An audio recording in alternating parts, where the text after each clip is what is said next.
J'ai demandé que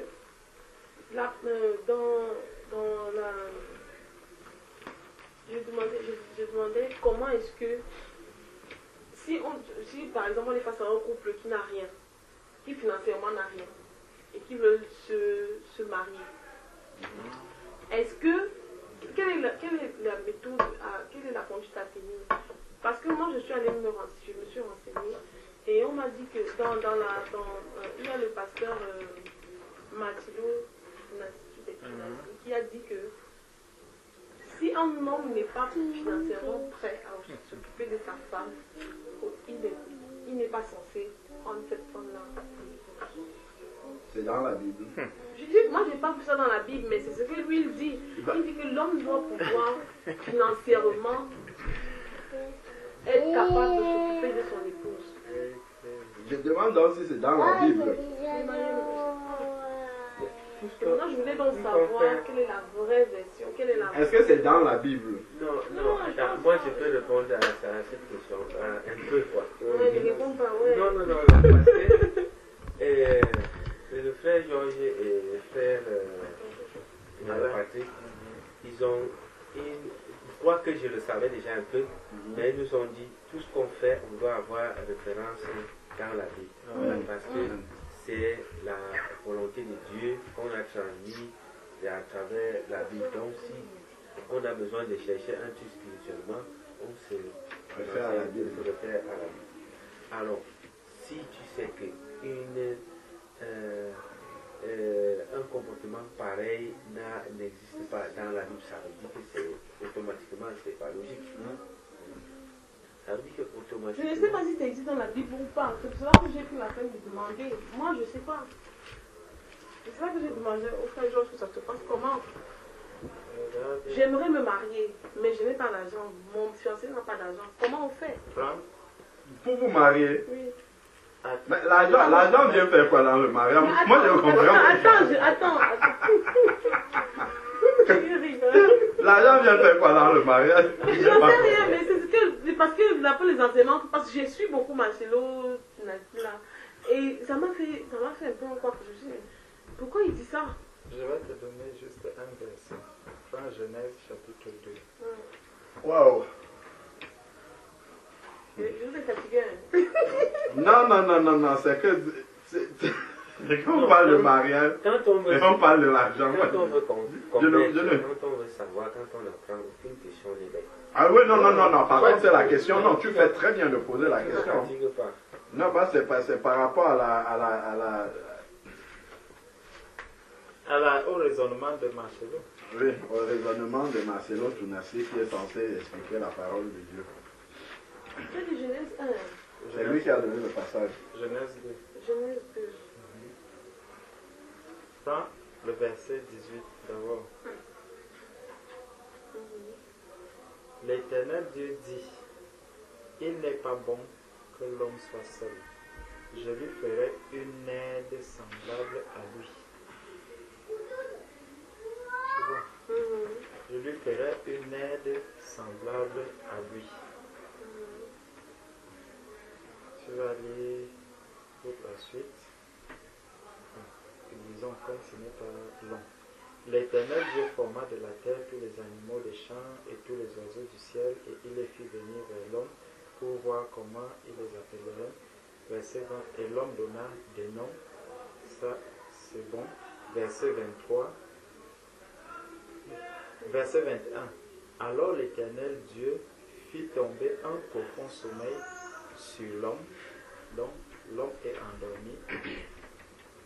Il prit une de ses côtes et referma la chair à sa place. L'Éternel Dieu forma une femme de la côte qu'il avait prise de l'homme et il l'amena vers l'homme. Tu vois? Donc, déjà, l'homme est endormi.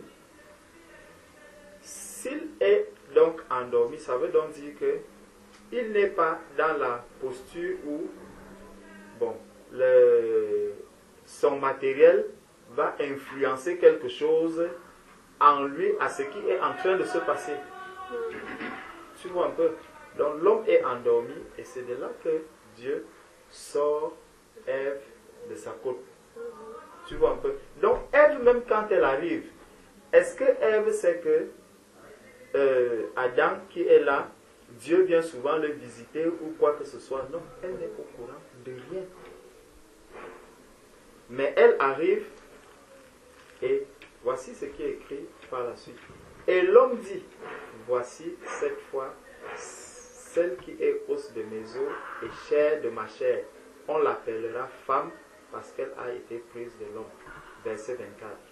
C'est pourquoi l'homme quittera son père et sa mère et s'attachera à sa femme et ils deviendront une seule chair. Amen. Il n'y a aucune autre condition. C'est que l'homme doit quitter son père, sa mère et venir s'attacher à sa femme. Sans que l'histoire matérielle ou ceci ne vienne s'interposer ou quoi que ce soit. Bon. Donc, Dieu, dans son plan, voudrait que l'homme vienne et qu'il se présente. Bon, là, ça va rentrer maintenant dans le sujet du mariage. Je vais laisser le frère te parler du mariage. Moi, c'est un sujet très délicat qui est brûlant. Donc, Dieu, tout ce que Dieu demande, c'est que dans le mariage, si tu veux les conditions du mariage, le mariage, c'est que un homme et une femme. Déjà. Ça, c'est la première condition. Le mariage pour tous, Dieu ne connaît pas. Le mariage pour tous, Dieu ne le connaît pas du tout. Au contraire, ça rentre déjà dans Sodome et Gomorrhe. Et on sait ce qui s'est passé là-bas. Donc voilà la première condition pour qu'on commence à parler de mariage. Le matériel, nulle part n'intervient là-dedans. D'accord. Tu vois un peu. Après, dans le mariage maintenant, il faut savoir que Dieu, puisque tu es un enfant de Dieu, Dieu a un plan pour ses enfants. Amen. C'est que l'Église, en fait, lorsque tu es né de nouveau, tu ne peux pas sortir de l'Église pour aller te marier en dehors de l'Église. Très d'accord. Le saint ne peut épouser qu'une sainte. Et souvent les gens se demandent, mais pourquoi est-ce que je ne peux pas aller chercher un homme, par exemple un païen, pour l'amener à la conversion? C'est des raisonnements que les gens ont souvent. Le gros risque, la parole de Dieu dit que l'homme doit aimer sa femme et sa femme doit être soumise à son mari. Quand ton mari, qui n'est donc pas converti, va t'imposer des choses du monde, étant donné que tu dois lui être soumise, tu vas faire comment? Tu tombes dans l'insoumission. Et ça devient un lourd fardeau pour toi. Parce que tu vois la parole de Dieu qui te dit, par exemple, ne prie pas les idoles, ne fais pas tous les rites dont tu parles, toutes les traditions là. Or, tu es marié par exemple à un mari bamileke, comme ma belle famille, où on prie les crânes, où on fait ceci. Ton mari, donc, lorsque lui, il doit aller déterrer le crâne de son père ou de sa mère et faire des rites dessus, il va te dire, suis-moi. Voilà. Et si tu refuses donc de le suivre, voilà des problèmes qui commencent dans ton ménage. Tout à fait. Vous ne vous parlez plus, après ton mari sort, il va chercher une autre fille dehors et tout. Tu commences à souffrir en disant, ouais, pourquoi? Priez pour moi, frère. Qui va prier pour toi en ce temps-là?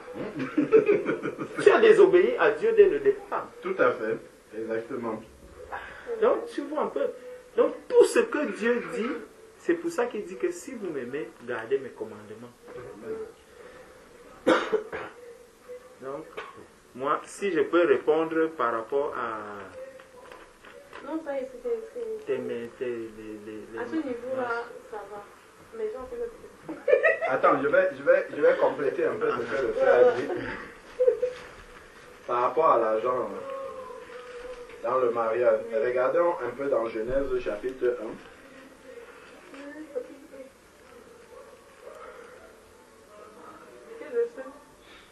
Si tu regardes à partir du verset 24. Genèse chapitre 1, à partir du verset 24 jusqu'à 31.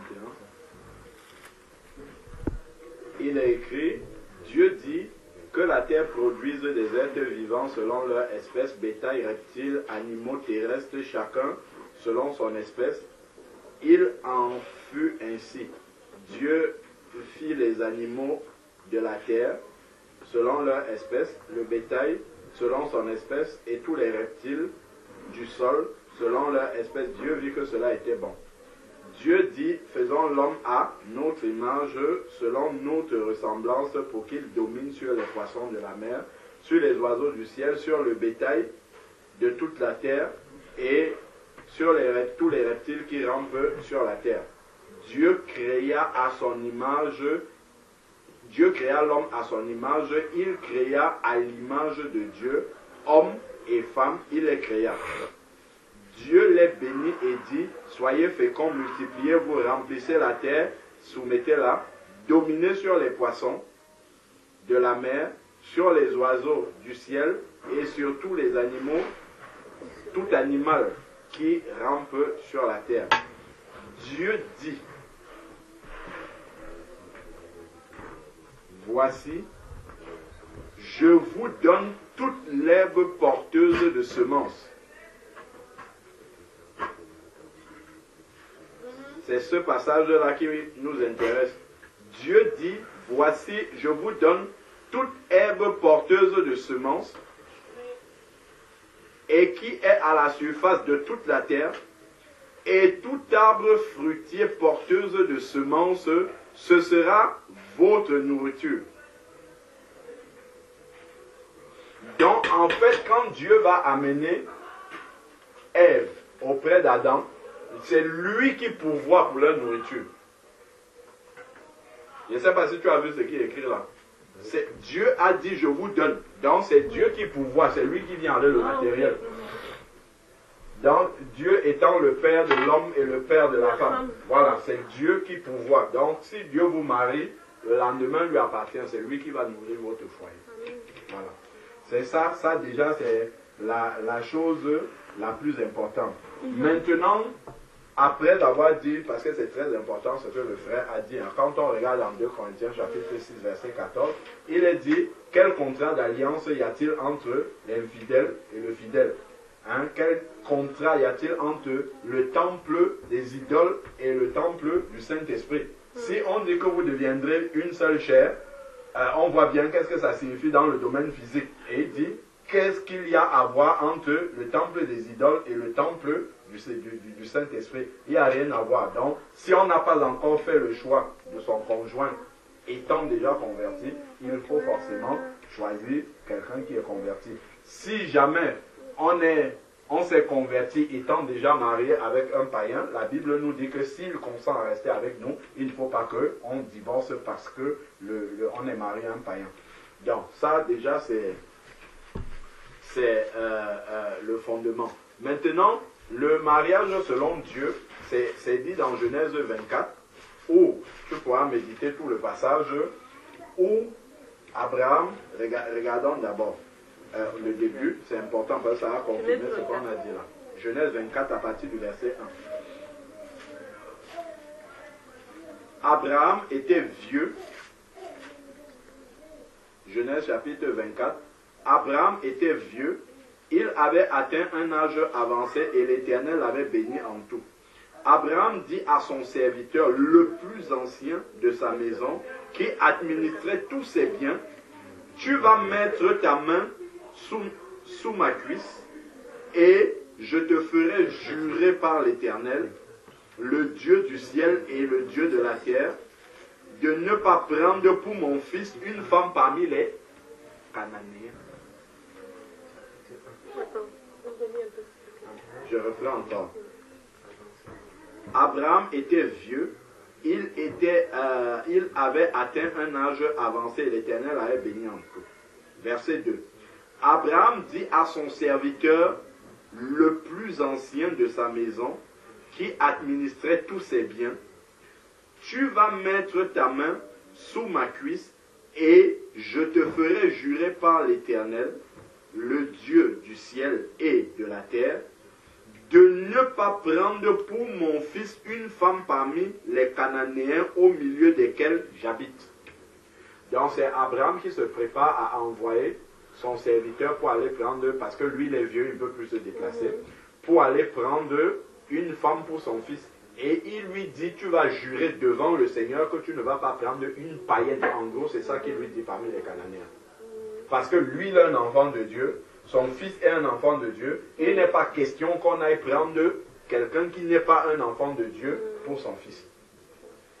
Donc, ensuite, maintenant, il va dire, mais tu iras dans mon pays, dans ma patrie, prendre une femme pour mon fils Isaac.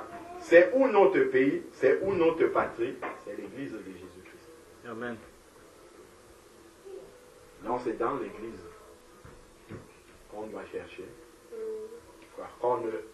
Que Dieu doit choisir une épouse ou un mari pour nous, c'est dans l'église. Déjà, si c'est en dehors de l'église, ça veut dire qu'il y a une forte probabilité que ça ne vienne pas de Dieu. C'est la première chose. Et si on veut avoir l'assurance que ça vient de Dieu, il faut fléchir les genoux et dire, Seigneur, pour que je sois sûr que ça vienne de toi, il faut qu'il se convertisse d'abord. Et attends. S'il se convertit, c'est un bon test ça, s'il se convertit réellement, c'est que la chose vient de Dieu. Et là maintenant, avancer. Donc ça, c'est après le mariage d'Adam et Ève, ça c'est l'un des premiers mariages, sinon le premier je crois, où vraiment on nous explique dans le détail comment ça se passe. Donc ici on comprend déjà que dans la démarche du mariage, c'est le père de l'homme en général qui va demander la main de la fille. C'est ça le mariage devant Dieu. Le mariage devant Dieu, ce n'est pas d'aller s'agenouiller devant un pasteur pour qu'il prie pour nous. Dieu ne connaît pas ça. Ça n'existe pas dans la parole de Dieu, ça. Explique-moi encore bien ça, tonton, s'il te plaît. Je dis, le mariage devant Dieu, ce n'est pas d'aller s'agenouiller devant un homme de Dieu pour qu'il prie pour vous. Ce n'est pas là que Dieu reconnaît le mariage. Bon. Comme tu dis ça, on va lire tout le Non, ça m'intéresse. Tout le chapitre, c'est pour que... Moi, je dis partir d'avoir la mairie. Bon, on va continuer dans le texte, parce que je crois que il y a des forteresses qui doivent tomber là. Tout à fait. Parce que tout ce qu'on t'a dit là, ça n'a rien à voir avec ce qui est. Depuis que j'ai le mariage, il m'a dit, je te fais sinistre qu'aujourd'hui, j'ai dit, donc, que Dieu ne veut même pas. Continuons, on va voir comment le mariage que Dieu lui connaît se passe dans la Bible. Ça, on peut dire, c'est écrit. Ce n'est pas ce que les autres vont nous enseigner là-bas, c'est vraiment écrit. On regarde comment est-ce qu'ils l'ont fait dans la Bible là. Donc, qu'est-ce qui va se passer maintenant?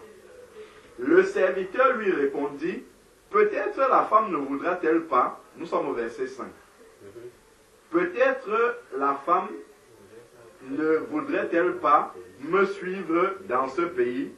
Devrais-je ramener ton fils dans le pays que tu as quitté? Abraham lui répondit, garde-toi de ramener, dis ramener mon fils. La femme va quitter pour venir trouver l'homme, là où l'homme est. La Bible nous enseigne. L'homme quittera son père et sa mère et s'attachera, ça rejoint le verset de Genèse au début. Ensuite, maintenant, il va dire, l'Éternel, le Dieu du ciel. On voit que, on ne fait que nous rappeler l'Éternel. D'abord, Abraham a fait jurer, maintenant l'Éternel. Ça, en fait, c'est pour nous rappeler que c'est ça le mariage devant Dieu. Parce que Dieu est témoin depuis le début. À chaque fois, on cite toujours Dieu pour dire vraiment que voilà comment est-ce que le mariage selon Dieu doit se passer. Donc, ici, là, il dit, l'Éternel, verset 7, le Dieu du ciel qui m'a fait quitter ma famille et ma patrie, lui m'a parlé et qui m'a fait jurer de donner ce pays à ma descendance, lui-même enverra son ange devant toi, et là-bas, tu prendras une femme pour mon fils. Donc, on voit en fait que pour la démarche d'aller chercher une femme, il faut d'abord fléchir le genou et demander la volonté de Dieu. On ne se lève pas comme ça. Ah, j'ai vu, il était grand baraqué, belle, son compte était blindé en banque, il a fait bac plus 18, il a 3 sociétés au pays, 2 immeubles là-bas. Ça là, on ne voit pas ça ici là. Regardons comment Abraham lui réfléchit. Premier critère, ne tente pas de toucher parmi les païens, je ne veux pas ça. Et on voit que c'est Dieu qui conduisait ça. C'est le premier critère, c'est ça. Donc, ensuite maintenant, ici là, il dit, si la femme ne veut pas suivre, verset 8, ne veut pas te suivre, tu seras dégagé de ce serment que tu as fait. Ça en fait, c'est parce qu'Abraham ne peut pas se déplacer. Hein. C'est pour ça qu'il a confié cette responsabilité-là à son serviteur qui est en fait son représentant. Donc, de notre côté aussi, si peut-être le père ou la mère, les responsables sont déjà décédés, un oncle, ou eux-mêmes ils peuvent déléguer un oncle pour aller faire cette démarche-là, ou un grand frère ou l'héritier, ainsi de suite. Donc, seulement, tu ne ramèneras pas mon fils là-bas. Le serviteur mit sa main sur la cuisse d'Abraham, son seigneur, et lui prêta serment au sujet de cette affaire. Le serviteur prit 10 chameaux, parmi les chameaux de son seigneur, il partit ayant à sa disposition tous les biens de son seigneur. Il se leva et se rendit en Mésopotamie, à la ville de Nahor. Il fit agenouer les chameaux à l'extérieur de la ville, près des puits d'eau, au moment où le soir sortent celles qui vont puiser de l'eau. Puis il dit, Éternel Dieu. Donc on voit toujours que vraiment la démarche de chercher une femme pour son fils, c'est une démarche qui doit venir de l'Éternel. Donc même les parents avant de choisir, ils ne vont pas dire je choisis cette femme-là parce qu'elle est bamileke pour mon fils qui est aussi... Non, ça vraiment c'est la chair. Bon, malheureusement, souvent les parents ne sont pas convertis. On doit quand même leur obéir parce que Dieu leur a confié vraiment cette responsabilité-là. Bon, donc eux, ce sont les vrais enfants de Dieu. Lui va prier. Verset 12.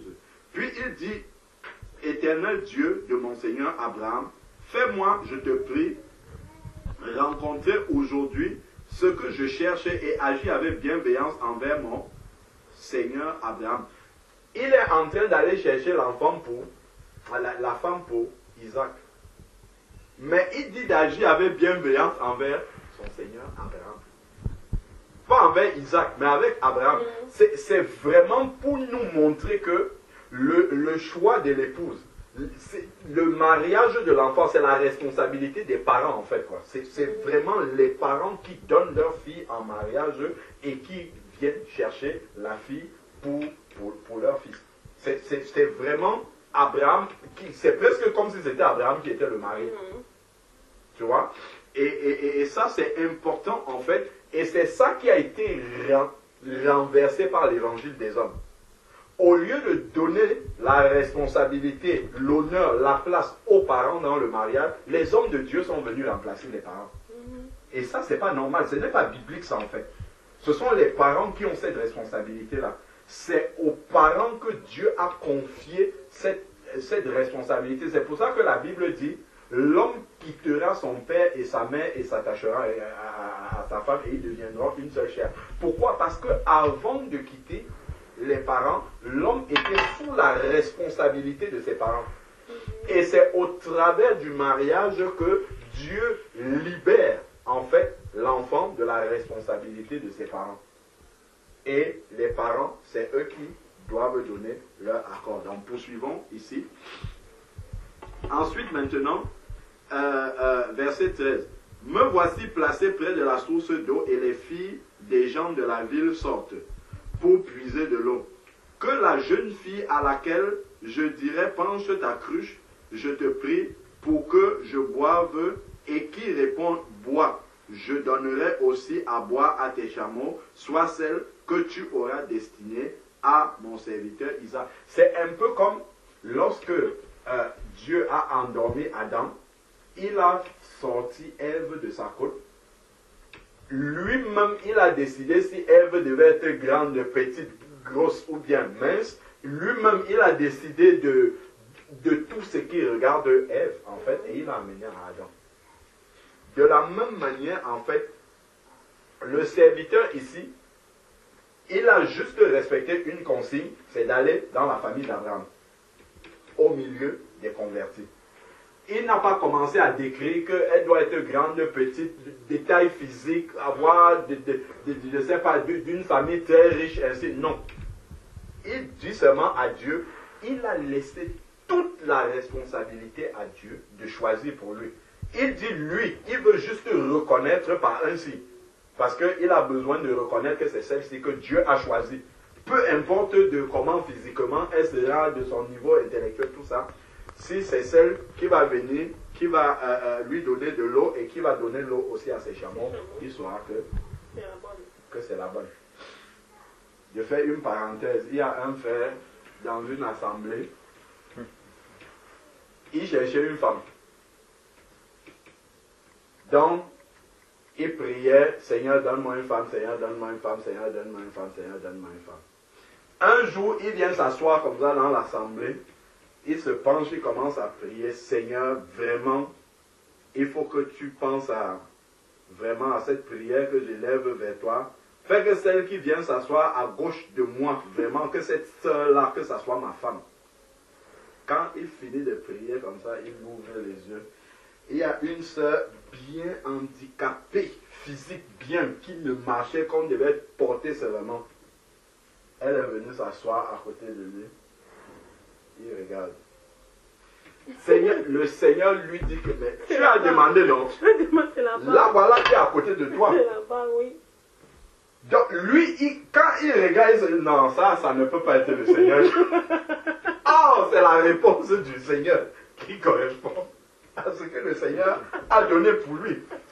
Donc en faisant cette prière-là, comme le serviteur d'Abraham a fait ici, là, que celle qui va venir pencher, donc même si, comment dire, Rebecca arrivait, qu'elle était boiteuse, borgne, n'importe, ça devait être la réponse du Seigneur. Donc quand on demande à Dieu, il faut s'attendre à ce que Dieu lui donne ce que lui trouve bon pour nous. Toi, oui. Voilà. Donc, il peut nous amener une femme qui a un certain nombre de handicaps ou bien de choses que l'œil humain voit comme étant des défauts, mais qui vont participer à notre croissance spirituelle parce que la patience que ça va nous demander de nous occuper d'elle, de faire un certain nombre, vont nous permettre de grandir. Tout comme on peut voir un bel homme arriver ou une belle femme arriver bien pimpante, mais qui vont nous éloigner totalement de la foi. Parce que cette personne-là, bien qu'étant chrétienne, le cœur n'est pas encore trempé totalement dans l'évangile. Donc c'est vraiment, il faut faire attention à cela. Même si c'est au milieu des enfants de Dieu, il faut vraiment prier pour que Dieu prépare le cœur de la personne. Le frère, il a fini par épouser la sœur, mais avec beaucoup de difficultés et de croire que c'est Dieu qui pouvait avoir répondu comme ça. Voilà, amen. Donc, voilà ce que le serviteur a fait comme prière. Donc, ainsi je reconnaîtrai que tu as agi, c'est la fin du verset 14, avec bienveillance envers mon Seigneur. Il n'avait pas encore fini de parler, comme le frère qui était dans l'assemblée, que sortit sa cruche sur l'épaule Rebecca, fille de Bethuel, petite fille de Milka et de Nachor, frère d'Abraham. C'était une très belle jeune fille, gloire au Seigneur pour lui. Donc, elle était vierge et aucun homme ne l'avait connue. Donc, tout ça là, c'est Dieu répond à une prière, tantôt d'une manière, tantôt d'une autre, en fonction de ce qui concerne. Donc, il ne faut pas toujours dire, ah Seigneur, comme tu avais fait ça là pour Isaac, Pour moi, ça doit être la même chose aussi. Ça correspondait au cœur d'Isaac et de tout ce que Dieu avait prévu dans le plan de la vie d'Isaac pour que ça s'accomplisse. C'est cette femme-là qu'il fallait. Donc ensuite, maintenant, elle descendit à la source et remplit sa cruche et remonta. Le serviteur, verset 17, courut à sa rencontre et dit, donne-moi, je te prie, quelques gorgées d'eau de ta cruche. Elle répondit, bois, mon Seigneur, et elle s'empressa d'incliner sa cruche et de lui donner à boire. Quand elle eut achevé de lui donner à boire, elle dit, je puiserai pour tes chameaux jusqu'à ce qu'ils aient bu. Un chameau ne boit pas. Je crois que quand on parle de soif, on dit boire comme un chameau, non? Tu as trop soif. Tu as trop bu. Donc, faire boire tous les chameaux là, ce n'était pas un seul tour au puits qu'il fallait. Je crois que vraiment, quand on voit seulement comment Rebecca réagit, elle apprend la soumission. Voilà, elle est déjà tellement soumise et on voit que c'est une femme d'intérieur, une travailleuse adonnée aux soins domestiques, bien élevée. C'est-à-dire que là, on voit vraiment que ça c'est Dieu qui a préparé cette femme-là. Sachant qu'elle-même, elle le fait naturellement, elle ne sait même pas que... on lui va lui demander après. Voilà, elle ne sait pas que là déjà elle est en train de passer un test de mariage. C'est extraordinaire, hein, d'aller remplir, de faire nourrir tous les chameaux. On avait dit que quand il partait, regardez verset 10, le serviteur prit 10 chameaux. Ok, donc elle a brevé la soif. De 10 chameaux qui avaient voyagé. Ça là vraiment, il faut que nos sœurs regardent encore bien ces passages. Il faut que nos sœurs regardent encore bien les passages que nous sommes en train de lire là. Ça c'était vraiment une femme consacrée, la femme selon Dieu. Donc, c'est elle qui dit, hein, ce n'est pas lui qui a dit. Hein. Je puiserai aussi pour tes chameaux jusqu'à ce qu'ils aient assez bu. Ce n'est même pas pour couper juste le... Même, ce sont les chameaux eux-mêmes qui vont dire, les 10 là, on ne veut plus. Waouh, quelle femme. Vraiment, si on priait pour avoir nos femmes et nos maris, Dieu nous déroulerait le tapis rouge comme on est en train de voir là. Donc ensuite, maintenant, elle s'empressa de vider sa cruche, verset 20, dans l'abreuvoir et courut pour puiser. Seigneur Jésus. Un inconnu est couru pour aller le servir. C'est extraordinaire. Parce que ça découle en fait de la prière d'Abraham. On voit vraiment que quand on prie, bon, si nos parents sont convertis, gloire à Dieu, ils peuvent prier pour nos futurs conjoints. Mais si nos parents ne sont pas convertis, il nous appartient à nous qui sommes convertis de prier pour notre conjoint. Dieu nous donnera ce type de conjoint-là. Ce n'est pas la beauté physique, mais c'est que le cœur de la personne sera vraiment imprégné de la vie, la vie de Christ. Parce que ce qu'elle manifeste là, elle ne parle pas, mais c'est la vie vraiment de Christ qu'on voit manifester au travers de cette personne. Ça peut être homme ou femme. Si, selon la prière, celui qui prie, Dieu peut nous donner vraiment d'avoir un mari comme ça. Ma femme a prié parce qu'elle était convertie longtemps avant moi. Elle a prié pour avoir un mari converti. Quand moi je me suis marié, elle n'était pas convertie. Je me suis converti 3 mois après le mariage. Donc elle-même, ne connaissant pas les enseignements, si elle connaissait les enseignements, elle ne m'aurait pas épousé. Voilà. Normalement, si elle connaissait la parole, elle ne m'aurait jamais épousé. Le problème déjà, c'est que j'étais un religieux, et donc elle ne distinguait pas un religieux avec un enfant de Dieu vraiment né de nouveau. Elle était née de nouveau, mais pas moi. Donc elle se disait, il va à l'église, donc c'est un enfant de Dieu. Et là, bon, elle a eu la grâce que Dieu avait écouté ses prières, là, il m'a amené à la conversion.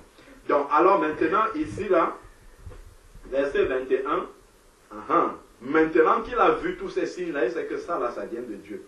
L'homme s'interrogea en silence au sujet pour savoir si l'Éternel faisait, lui ou non, réussir son voyage.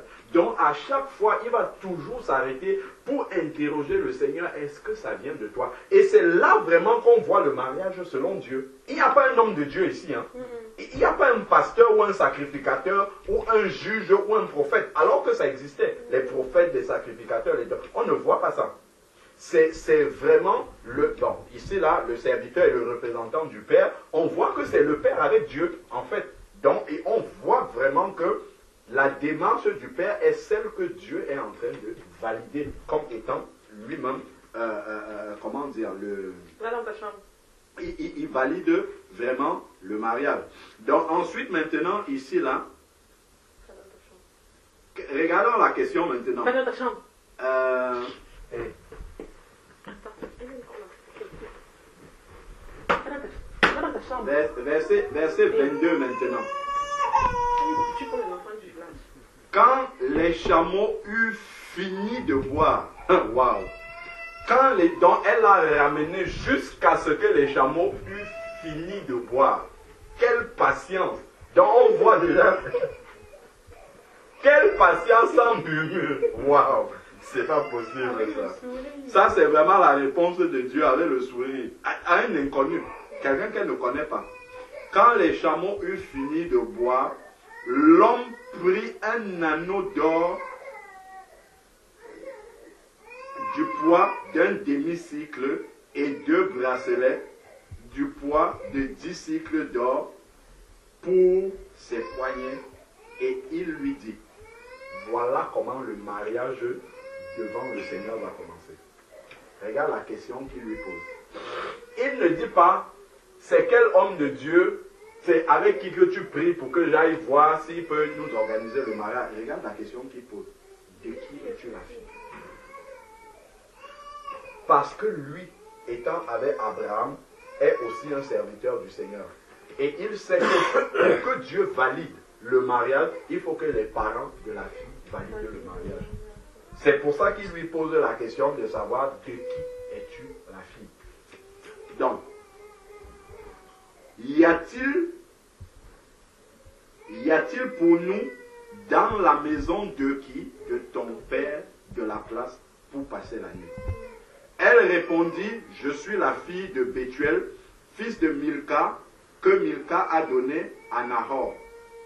Elle ajouta, il y a chez nous de la paille et du forage en... Wow. Les réponses qu'elle apporte, c'est extraordinaire. Hein? Ça suit le... C'est là où on voit vraiment que la main de Dieu est dessus. Donc, non seulement tu vas dormir, même les chameaux, il y a la place pour eux, et il y a la nourriture pour eux. Pour 10 chameaux. Pour 10 chameaux. C'est là où on voit vraiment que si on prie le Seigneur pour nous donner une femme, un mari, Dieu va faire au-delà de ce que nous pouvons espérer. Au-delà même des choix. Si toi tu peux voir une fille, elle est belle, tu ne connais pas le cœur qu'elle a. Tu peux voir un mari, il est beau, il est baraqué, il a beaucoup d'argent, mais tu ne sais pas que derrière c'est un coureur de jupon. Mais quand c'est Dieu qui choisit, regardez le cas, il choisit vraiment elle est travailleuse, elle est vraiment attentive aux besoins de l'autre. Et ça se fait de manière désintéressée. Ça c'est vraiment... Parce qu'elle ne sait pas qu'est-ce qui va se passer. Elle ne se dit pas, voilà mon futur beau-père, donc il faut que je lui monte un beau visage de moi, ainsi de suite, que je suis, voilà, comme les belles filles peuvent faire devant les beaux-parents, monter un beau visage, entêtant et gronder le mari derrière, ainsi de suite. Non, c'est-à-dire que là, elle se montre vraiment comme elle est. Puisque le monsieur ne lui a fait pas de rien. Rien. Elle sait qu'il est juste un étranger comme ça. Exactement. Avec le cœur. Et c'est vers celle-là que le Seigneur a dirigé le serviteur d'Abraham. Pour montrer vraiment que si on laisse nos critères à nous, et on dit Seigneur, vraiment, je crois que je suis dans, comment dire, dans un moment de ma vie où il faut que quelqu'un partage avec moi ma vie, j'abandonne tout ça entre tes mains. Fais-moi juste reconnaître que la personne qui va venir, montre-moi que c'est toi qui m'envoies cette personne-là. Je nous assure qu'il y a beaucoup de tribulations, d'écueils qu'on peut avoir dans le mariage qu'on peut éviter. Si on fait confiance au choix du Seigneur. Il va peut-être nous amener, on a beaucoup de diplômes, il va nous amener une famille illettrée. Ou, je ne sais pas, il peut faire des contrastes qui vont faire peur et murmurer tout le monde autour de nous, alors que c'est vraiment la femme juste qu'il nous faut pour notre marche chrétienne jusqu'à la fin. Parce que c'est ça que le Seigneur lui voit d'abord. Il voit vraiment la personne avec qui tu vas partager ta vie et qui va t'amener jusqu'au bout et que le plan de Dieu s'accomplisse et qu'il ne soit pas un frein pour le plan de Dieu dans ta vie. Donc, verset, elle a dit qu'il y a de la paille et du forage en abondance, pas un peu seulement. En abondance. Donc, elle est prête à donner la paille qui était chez eux, qu'elles ont réservée pour autre chose, à des chameaux inconnus. Et aussi de la place pour passer la nuit, la totale. Alors l'homme regardons. Qu'est-ce qu'il va faire? Quand il voit ça, qu'est-ce qu'il fait? Il se tourne vers Dieu. Ça c'est le... Parce que tout ce qu'il recherche, c'est que Dieu approuve le mariage. C'est ça qui est le plus important. C'est que ça soit la volonté de Dieu. Donc il se tourne vers Dieu. Alors l'homme s'inclina, verset 26, et se prosterna devant l'Éternel, en disant, béni soit l'Éternel, le Dieu de mon Seigneur Abraham, qui n'a cessé d'exercer sa bienveillance et sa fidélité envers mon Seigneur.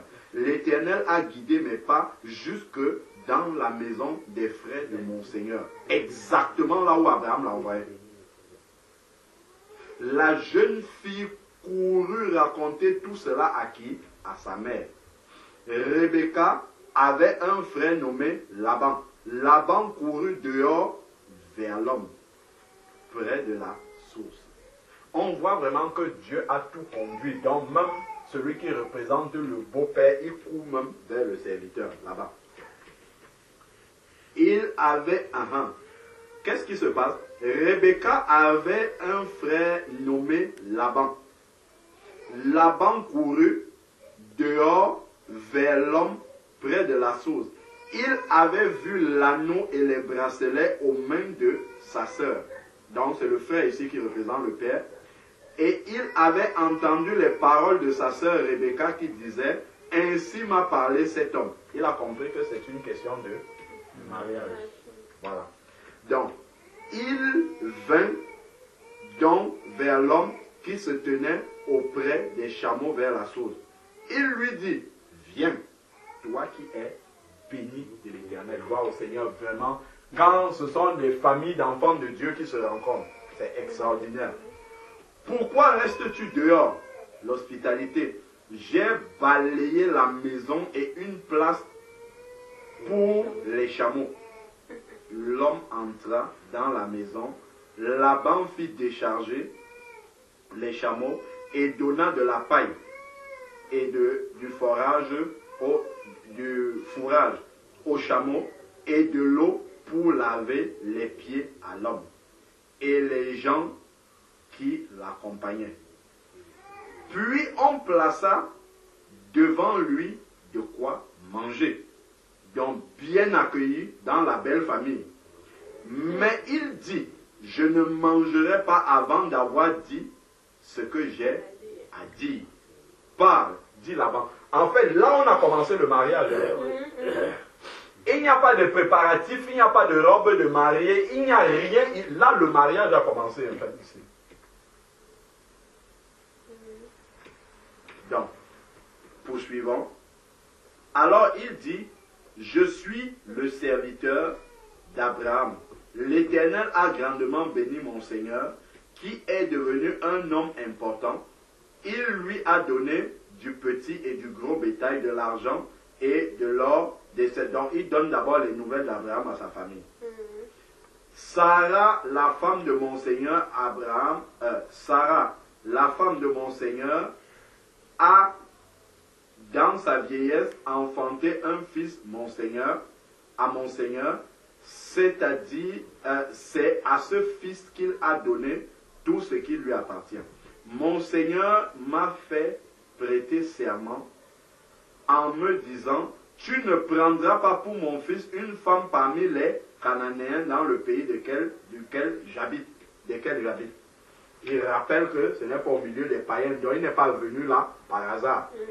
C'est la foi de l'épouse qui l'amène d'abord là. Ce n'est pas je suis passé, j'ai vu qu'elle était très claire de peau et je suis venu chez vous. C'est la foi de cette femme-là qui m'intéresse. C'est ce qu'il est en train de dire ici. Mais tu iras dans ma famille, dans mon clan, donc au milieu de l'église des enfants de Dieu, prendre une femme pour mon fils. Le père vient chercher une femme pour son fils. J'ai dit à mon Seigneur, peut-être la femme ne me suivra-t-elle pas? Il m'a répondu, l'Éternel devant qui j'ai marché enverra son ange avec toi et fera réussir ton voyage. Et tu prendras pour mon fils une femme de mon clan, de ma famille. C'est répété plusieurs fois pour dire que ça doit forcément être un enfant de Dieu pour que Dieu le valide. Tu seras dégagé du serment que je t'impose quand tu auras été dans mon clan. Si jamais on ne t'accorde pas la jeune fille, tu seras dégagé de ce serment que je t'impose. Je suis arrivé aujourd'hui à la source et je dis, Éternel de mon Seigneur Abraham, si tu daignes faire réussir mon voyage, le voyage que j'accomplis, me voici placé près de la source d'eau, que la jeune fille qui sortira pour puiser, à qui je dirai, donne-moi à boire, je te prie, un peu de ta cruche, qui me répondra, bois toi-même, et je puiserai aussi pour tes chameaux, que cette fille soit celle que l'Éternel a destinée au fils de mon Seigneur. Avant que je n'ai fini de parler en mon cœur, voilà Rebecca qui sort, sa cruche à l'épaule, elle descend à la source et puise. Je lui ai dit, donne-moi à boire, je te prie. Elle s'est empressée d'incliner la cruche qu'elle portait et elle dit, bois et je donnerai aussi à boire à tes chameaux. J'ai bu, puis elle a aussi donné à boire aux chameaux. Je lui ai demandé, de qui es-tu la fille? Elle répondit, je suis la fille de Bethuel, la petite fille de Nahor et de Milka. J'ai mis l'anneau à son nez et des bracelets à ses poignets. Puis je me suis incliné et prosterné devant l'Éternel. Donc on voit vraiment toute la place qu'il donne au Seigneur, à l'Éternel, et il le dit dans la belle famille, carrément, tous les enfants de Dieu. Donc ensuite maintenant, je me suis prosterné devant et j'ai béni l'Éternel, le Dieu de mon Seigneur Abraham, qui m'a fidèlement conduit à prendre la fille du frère de mon Seigneur pour son fils. Maintenant, si vous voulez agir avec bienveillance et fidélité envers mon Seigneur, déclarez-le-moi. Voilà le mariage devant Dieu. Là, c'est la demande en mariage. Déclarez-le-moi. Sinon, déclarez-le-moi et je me tournerai à droite ou à gauche. Voilà la demande en mariage du beau-père. Laban et Bethuel répondirent en ces termes, cette affaire vient de l'Éternel, nous ne pouvons rien te dire pour ou contre. Rebecca est là, devant toi, prends-la et va. Et elle devienne la femme du fils de ton Seigneur, comme l'Éternel l'a dit. Voilà comment le mariage est en train d'être scellé devant Dieu. C'est ça le mariage devant Dieu. Lorsque le serviteur d'Abraham entendit leurs paroles, il se prosternait encore toujours devant l'Éternel. Ça, c'est tous ces rappels-là nous montrent vraiment que c'est ça le mariage devant Dieu. Le serviteur sortit les objets d'argent, les objets d'or, les vêtements qu'il donna à Rebecca. Ici, là, ils n'ont pas demandé la dot. C'est un acte volontaire que Abraham a fait. Donc le beau-père a envoyé des présents à la belle famille. Il fit aussi des largesses à son frère et à sa mère. Après quoi,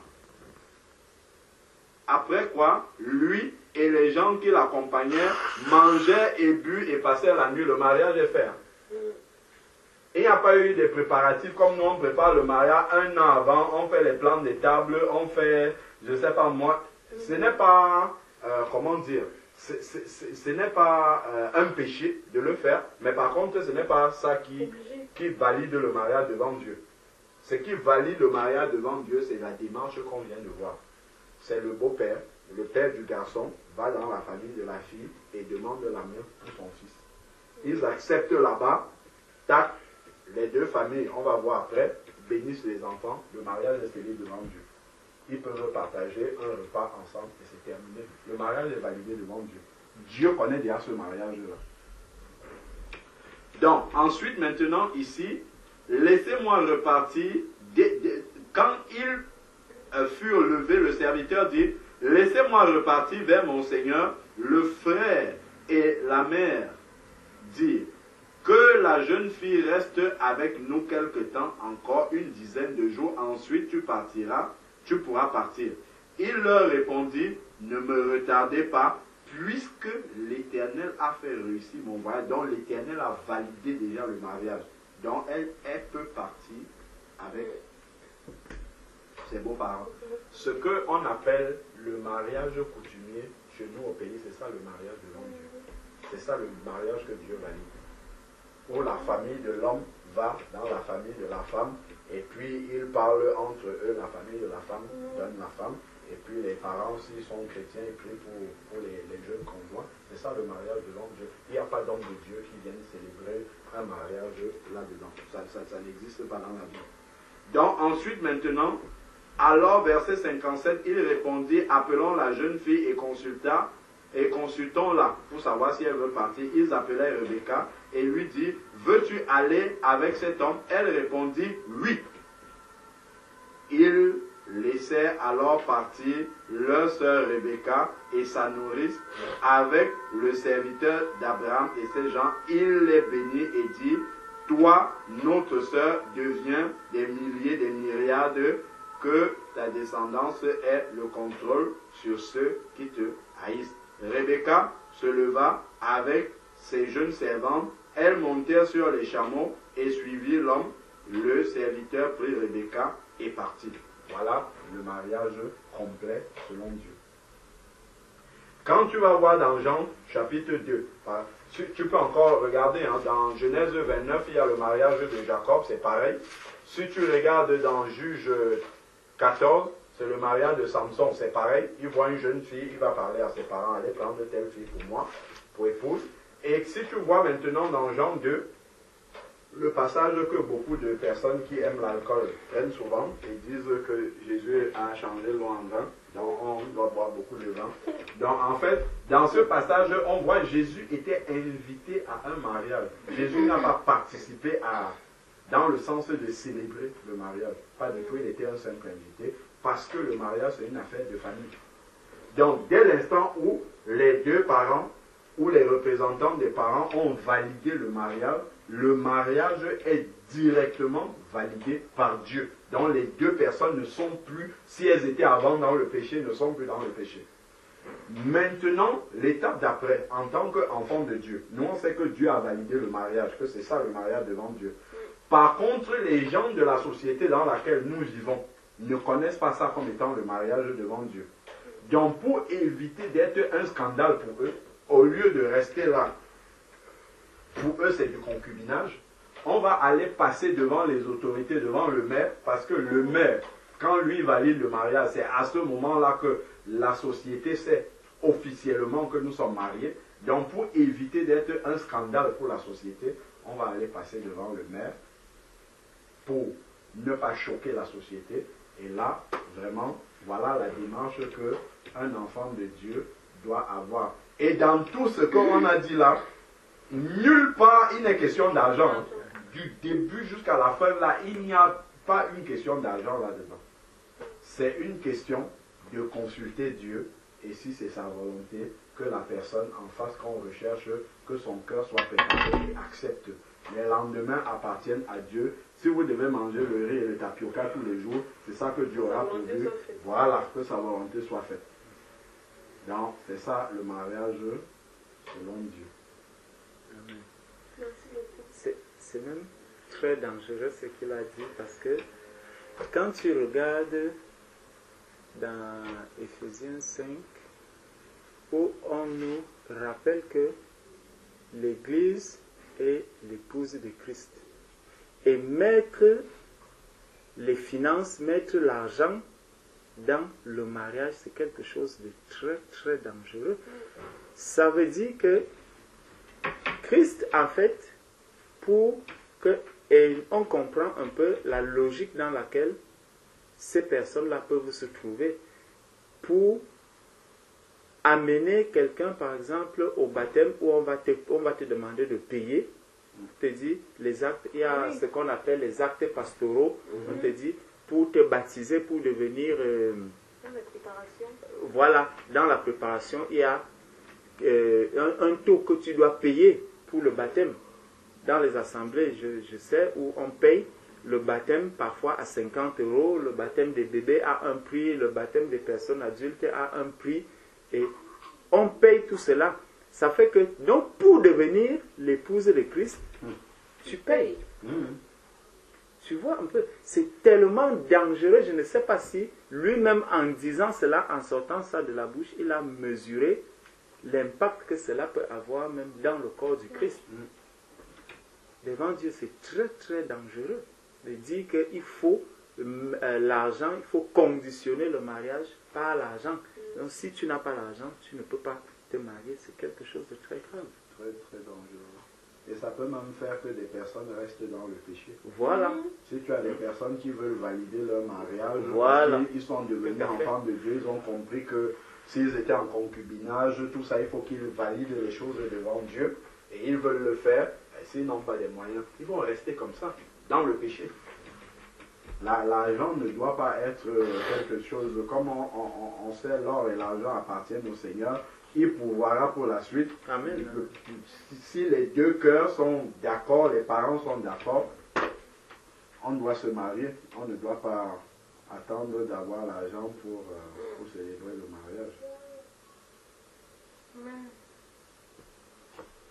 Merci beaucoup. Gloire à Dieu. C'était très... On dit comment? On dit en français comment? Très instructif. Donc, il n'y a plus de questions. Ton fiancé et toi n'avez pas de l'argent. Tout ça là, ce sont des questions secondaires. Dieu, si ton fiancé est chrétien, il est enfant de Dieu, né de nouveau. Voilà, si la chose vient de Dieu, comme, comment on l'appelle là?